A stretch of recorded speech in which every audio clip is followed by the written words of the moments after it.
À Uvira, dans l'est de la République démocratique du Congo, la frontière avec le Burundi a rouvert ce lundi, après plus de 2 mois de fermeture suite à la prise de la ville par l'AFC M23. Dès l'aube, des centaines de commerçants et de familles ont repris le chemin de Kavimvira et Gatumba, soulagés de voir relancer les échanges transfrontaliers.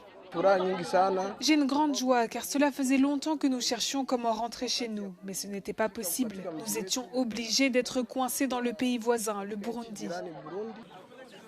Selon le Haut Commissariat des Nations Unies pour les réfugiés, l'avancée des rebelles du M23 soutenus par le Rwanda dans la province du Sud Kivu avait entraîné un afflux important de réfugiés congolais vers le Burundi.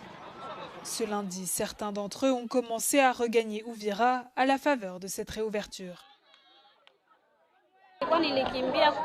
J'ai fui lorsque les combats se sont intensifiés vers Kavimvira. Nous étions dans la maison avec les enfants lorsque le crépitement des balles et des bombes a commencé. C'est ainsi qu'on a décidé de fuir vers le Burundi pour ne pas être victimes. Chaque jour, des centaines de personnes traversent les postes de Kavimvira et de Gatumba pour retrouver leurs proches ou commercer. Pendant plus de 2 mois, cette activité vitale s'est arrêtée, fragilisant les revenus et le quotidien de nombreuses familles d'Uvira. L'ouverture de la frontière est une grande joie pour nous et pour tous les habitants d'Uvira. Parce que même à Gatumba, il y a une célébration. Des motos et des vélos circulent. J'ai même vu des élèves qui sont sortis de leurs écoles pour venir célébrer à la frontière.